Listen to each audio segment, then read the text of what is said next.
हामीलाई आतंकवादीको जस्तै व्यवहार गर्दछ। हामी न्यायको पक्षमा बोल्छौँ, सत्ताले हामीलाई आतंककारीको जस्तो व्यवहार गर्छ।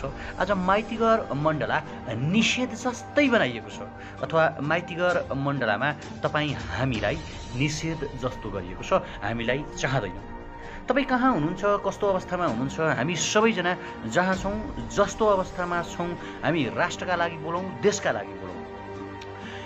अब तपाईँ हामीले लामो समयदेखि कुलमान घिसिङको पक्षमा आवाज उठायौँ। हामीले भन्यौँ यो देशमा जसले काम गर्यो, जसले नेपाली जनताको मुहारमा खुसी ल्यायो, जसले आम पब्लिकका लागि चाहिँ मन जित्ने काम गर्यो, त्यो मान्छेलाई बहिर्गमन गराएको आज 16औं दिन बित्यो। ठिक त्यही समयमा नेपालको अर्थतन्त्रलाई धराशयी बनाएका, अझ भन्ने हो भने पञ्चायत कालदेखि नै पदको दुरुपयोग गर्दै आएका, तत्कालीन पञ्चायतको समयमा राष्ट्रिय योजना आयोगका सदस्य समेत रहेर आजसम्म आइपुगेका युवराज खतिवडा, जसले चाहिँ नेपालको अर्थतन्त्रलाई धराशयी बनाएका थिए, जसले नेपालको अर्थतन्त्रलाई नबुझ्ने तरिकाले भट्कालोमा जाकेका थिए, कोरोना महामारीका बेला जसले लाखौँको करप्सन गर्न दिएका थिए अथवा अरबौँको करप्सन गराए, PP, mask, sanitiser, thermal gun जस्ता कोरोनाका प्रोटेक्टिभ सामग्रीहरू ल्याउँदाखेरि भ्रष्टाचार गराए, ती मान्छे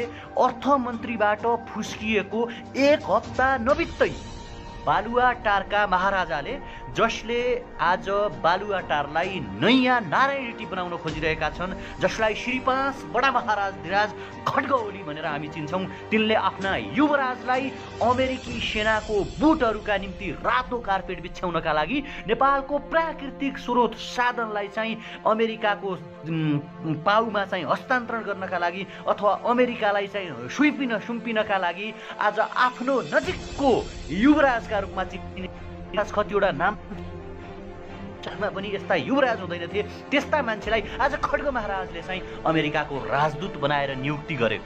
तपाईँलाई अर्को महत्त्वपूर्ण कुरा जानकारी होला, आज मात्रै सोमदीजीले, तपाईँले न्युज हेर्नुभयो कि भएन मित्रहरू, आज मात्रै सोमदीजीले शपथ ग्रहण गर्नुभएको छ। नपत्याए तपाईँ अनलाइन खबरमा हेर्न सक्नुहुन्छ। यो देश सोमदीहरूको रहेछ,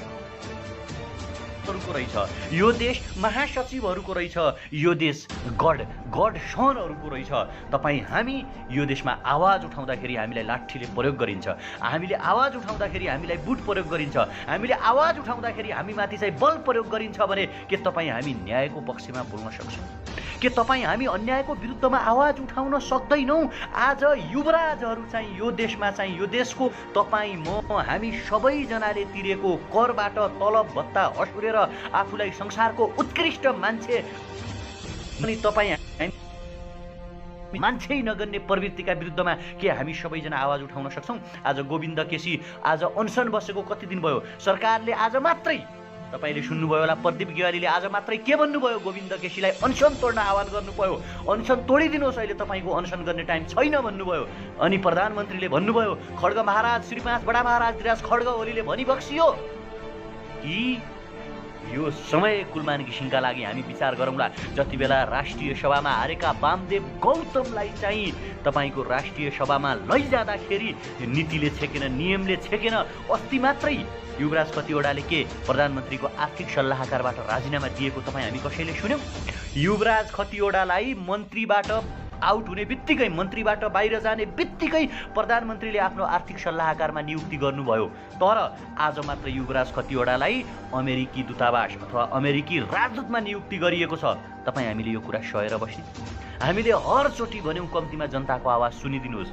अब हामीले सहनु छैन, हामीले एकजुट हुनु छ, हामीले आवाज उठाउनु छ कि हामी गोविन्द केसीको पक्षमा आवाज उठाउन सक्छौँ? के हामी कुलमान घिसिङको पक्षमा आवाज उठाउन सक्दैनौँ? के युवराजहरूलाई चाहिँ यो देश लुट्न दिने? हामी त्यसैका लागि कर तिर्छौँ, हामी त्यसैका लागि विदेशमा मरिमेटी काम गर्छौँ। यदि चाहनुहुन्छ युवराज जस्ता मान्छेहरूलाई अब सरकारले नियुक्ति नगरोस्, चाहनुहुन्छ, हामी चाहन्छौँ गोविन्द केसीले न्याय पाउनुपर्छ, गोविन्द केसीका मागको सरकारले सम्बोधन गर्नुपर्छ भन्ने हामी चाहन्छौँ, कुलमान घिसिङलाई सरकारले पुनः नियुक्ति गरोस् भन्ने चाहन्छौँ भने कृपया यो भिडियो सेयर गरौँ, ताकि बालुवाटारले नसुन्ने हाम्रा आवाजहरूलाई सुनोस्। बालुवाटारका काला पर्खालभित्र, बालुवाटारका पर्खालभित्र बालुवाटार निदाइरहेको, अहिले नयाँ नारायणीको रूपमा स्थापना भइरहेको बालुवाटारलाई हामीले हाम्रो आवाज सुनाउनु छ। युवराज खतिवडालाई चाहिँ पुनः नियुक्ति गर्न हुने ध्यान दिनुहोस् है, युवराज कतिवटालाई अमेरिकाको राजदूत नियुक्ति गर्न हुने तर कुलमान घिसिङको पक्षमा निर्णय गर्न नहुने।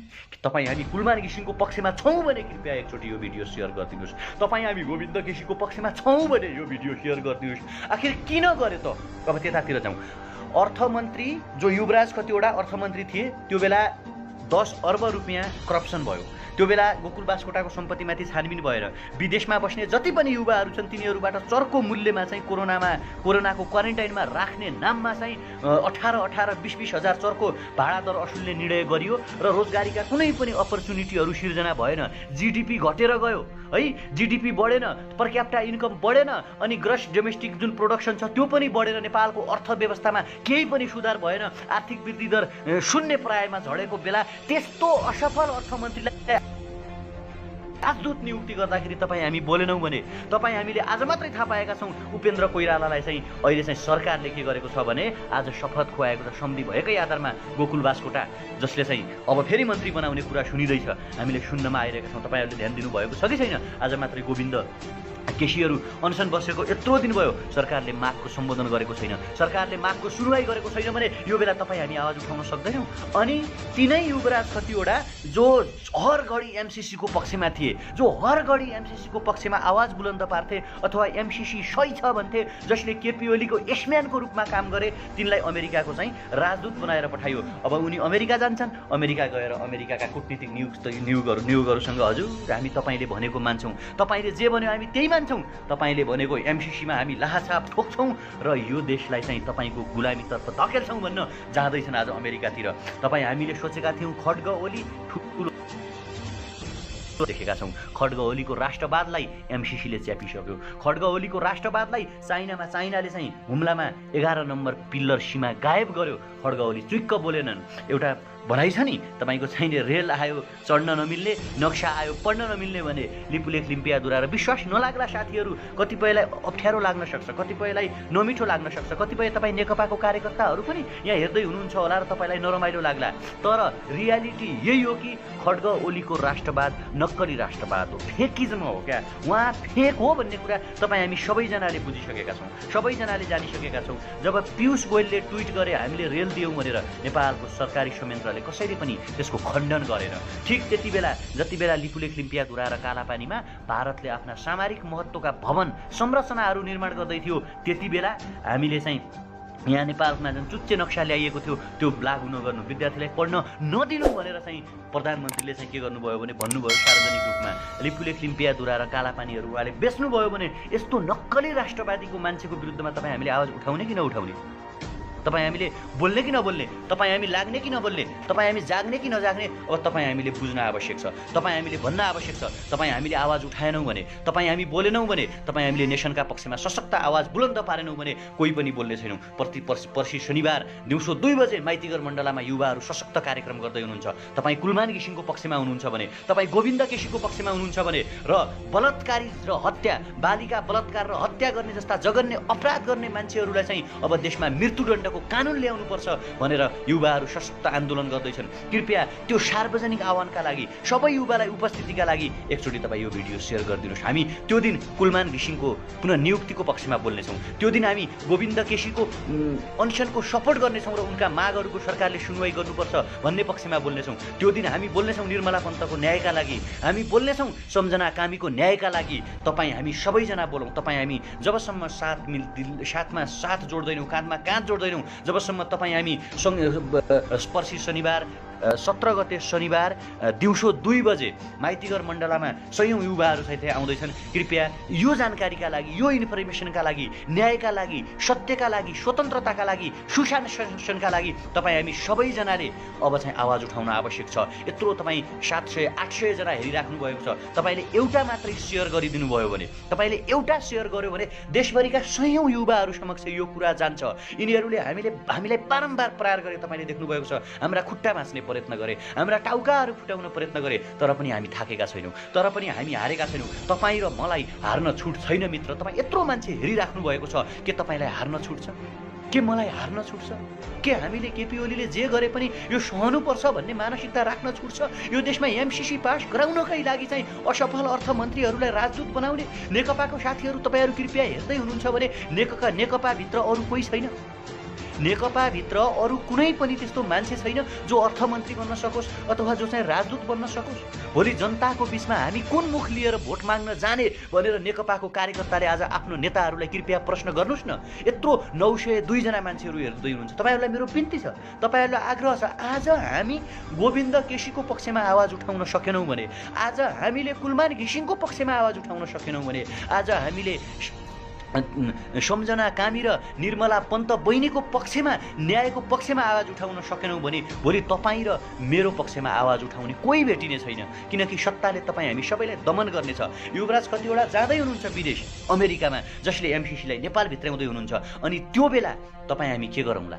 तपाईँ हामी कहाँ जाउँला? तपाईँ हामी हाम्रो आउँदो पुस्तालाई के मेसेज दिउँला? त्यसकारण 17 गते शनिबार दिउँसो 2 बजे माइतीघर मण्डलामा तपाईँ हामी सबैजनाले उपस्थित हुन आवश्यक छ। उपस्थित हुन नसक्ने साथीहरूले कम्तीमा यो भिडियो सेयर गरेर आम पब्लिक, आम युवा समक्ष पुगाइदिन सक्नुहुन्छ। 1K मान्छे, तपाईँ मित्रहरू, तपाईँ मेरो परम मित्रहरू, तपाईँको सोच, मेरो सोच, हामी सबैजनाको सोच एउटै छ। हामी चाहन्छौँ हामी यो देश बनाऊँ, हामी चाहन्छौँ यो देशमा हामीले रोजगारी पाऊँ, हामी चाहन्छौँ यो देशमा हाम्राभन्दा राम्रा मान्छेहरूलाई पदमा नियुक्ति गरियोस्। हामी चाहन्छौँ जनताका मन जित्ने, जनताका भावना जित्ने, जनताका विचार चाहनाहरूलाई कदर गर्ने, सम्मान गर्ने मान्छेहरू यो देशको कार्यकारी प्रमुख बनुन्। यो देशको विद्युत प्राधिकरण, आयल निगम, के अरे वायु सेवा निगमका प्रमुख बनुन् भन्ने चाहन्छौँ। र त्यसको पक्षमा तपाईँ हामी सबैजनाले आवाज उठाउन आवश्यक छ। यत्रो जना हामी हेर्दैछौँ, हामीले सेयर गरिदियौँ भने पनि कम्तीमा ती मान्छेहरूलाई लाज लागला नि। कोही न कोही नेकपाको कार्यकर्ता त यो भिडियो हेर्दै होला नि। तपाईँको एउटा सेयरले त्यहाँसम्म यो मेसेज जान्छ, तपाईँको एउटा सेयरले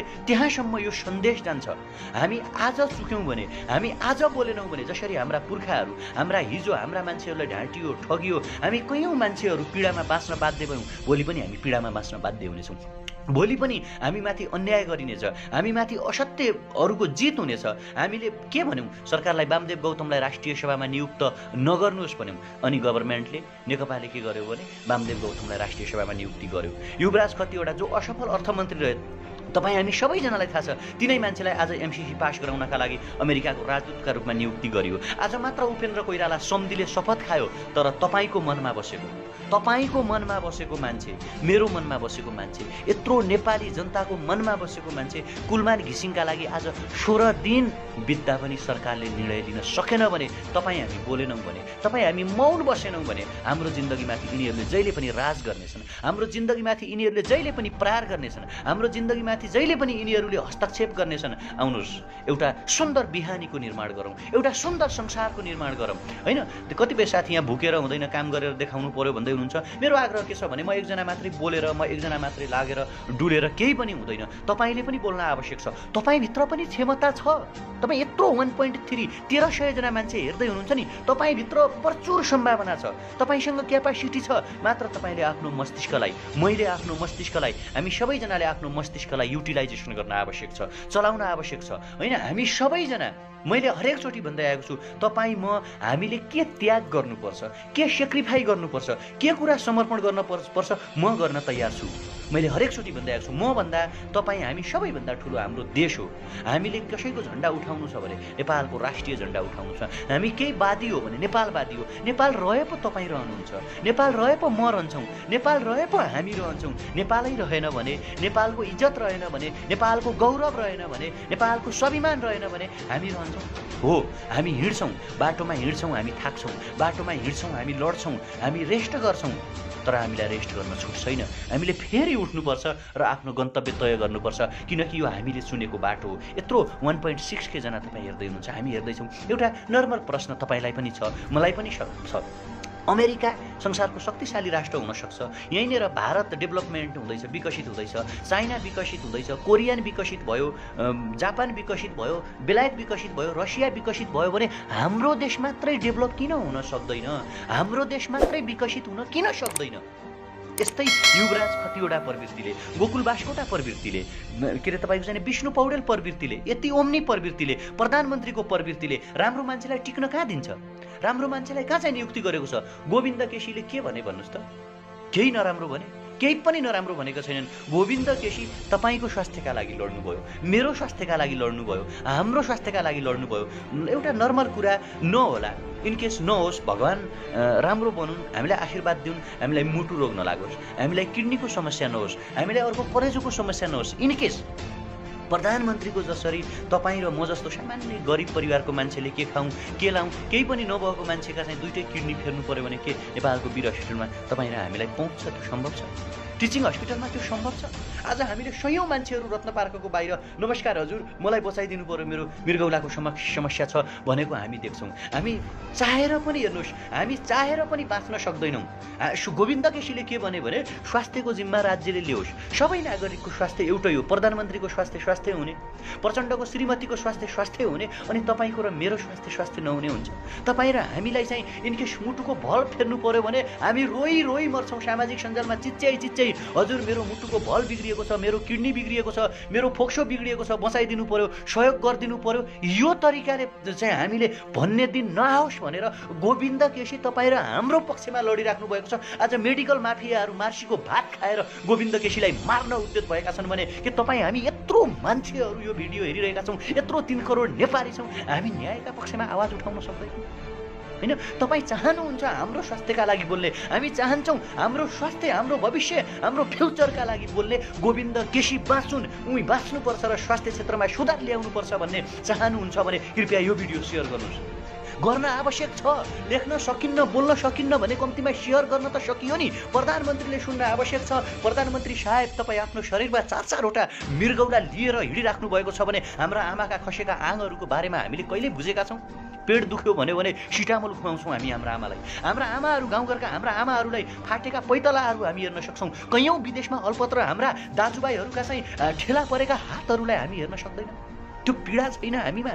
अनि प्रधानमन्त्रीले आफ्नो स्वास्थ्यलाई चाहिँ जीवित राखेर शरीरमा 4-4वटा मृगौला राखेर उपचार गर्दै गर्दा आम जनता चाहिँ वीर हस्पिटल जस्ता, टिचिङ जस्ता, ट्रामा सेन्टर जस्ता यस्ता ठुल्ठुला हस्पिटलहरू देशैभरि बन्नुपर्छ र त्यहाँको जनताले पनि यस्तो किसिमको सेवा सुविधा पाउनुपर्छ भन्ने गोविन्द केसीले चाहिँ को चित्त दुखेन। स्वास्थ्य मन्त्रीसँग के कुरा मिलेन, प्रधानमन्त्रीसँग के कुरा मिलेन कि गोविन्द केसीले दुर्गा प्रसाईको जस्तो मार्सीको भात खुवाउन सकेनन् र आज उनका आवाज सुन्न छोड्यो बालुवाटारले मेडिकल माफियाको जस्तो चरेसको थालमा मार्सीको भात खुवाउन सकेनन् गोविन्द केसीले। त्यही भएर आज मात्रै प्रदीप गेवाली भन्दै हुनुहुन्थ्यो, तपाईँ हेर्नु होला अहिले न्युज केही समयपछि उहाँले भन्नुभएको छ गोविन्द केसीले अनसन तोड्नु पर्यो।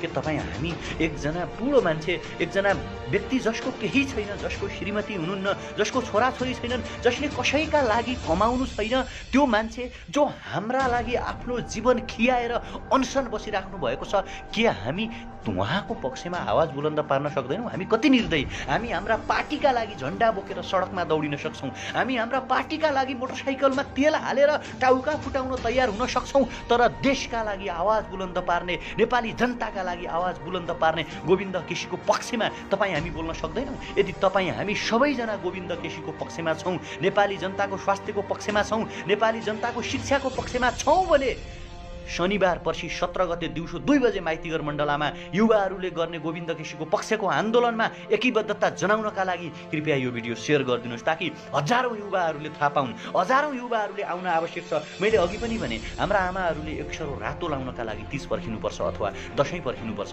तपाईँ हामीले एक सरो रातो लुगा किन्नका लागि दसैँ पर्खिनुपर्छ। तर कोही मान्छेहरू एउटा सानो टाउको दुख्यो भने दुबईका एटलान्टिका होटलमा गएर बस्छन्, दुर्गा प्रसाईहरू भात बोकेर आइपुग्छन्, यतिर ओम्नी समूहहरू हेलिकप्टर चार्टर गरेर केक लिन आइपुग्छन्, जहाँ कि त्यो पैसा तपाईँले तिरेको हो, त्यो पैसा मैले तिरेको हो, त्यो पैसा हामीले तिरेको करबाट नेपालको राष्ट्रिय ढुकुटी बन्छ। तपाईँ हामीलाई लाग्ला हामी कर तिर्दैनौँ, हामीले कर तिरेका हुन्छौँ। तपाईँ यत्रो 2000 मान्छे हेरिराख्नु भएको छ, तपाईँलाई मेरो आग्रह छ हामी मोबाइलमा रिचार्ज कार्ड हाल्छौँ हो, रिचार्ज कार्ड हाल्छौँ। रिचार्ज कार्ड हाल्दाखेरि 50 रुपियाँको रिचार्ज कार्ड हाल्यो भने 49 रुपियाँ रिचार्ज कार्ड आउँछ। 1 रुपियाँ राज्यलाई हामी कर तिर्छौँ। औषधिमा इन्क्लुडेड अफ अल ट्याक्सेस लेखिएको हुन्छ, पानीमा इन्क्लुडेड अफ अल ट्याक्सेस लेखिएको हुन्छ। त्यो पैसा जम्मा गर्नका लागि हाम्रा कैयौँ दाजुभाइहरू, हाम्रा आमा बुवाहरूले विदेशमा बस्नुपर्छ, मेहनत गर्नुपर्छ, हातमा ठेला उठाउनुपर्छ। हाम्रा आमा बा, हाम्रा दाजुभाइहरूले बिहान 5 बजे उठेर रातिको 11 बजेसम्म हलो जोत्नुपर्छ र त्यसरी एउटा सानो पैसा जम्मा हुन्छ। त्यो पैसाले हामी राज्यलाई कर तिर्छौँ र त्यही करबाट यिनीहरूले 16 करोडका गाडी चढ्छन्। त्यही पैसाबाट यिनीहरूले कोरोना राहतका नाममा 10 अरब रुपियाँ खान्छन्। प्रधानमन्त्रीले भन्नुहुन्छ यो देशमा कोही भोको रहने छैन। रत्न पार्कको छेउछाउतिर खाना खाने मान्छेहरू को हुन्? पशुपतिमा खाना खाने मान्छेहरूको भारतीय हुन्, विदेशीहरू हुन्, नेपाली होइन उहाँहरू। उहाँहरू यो देशको होइनन्। त्यो पीडा, त्यो दुःख प्रधानमन्त्रीले देख्नुहुन्न।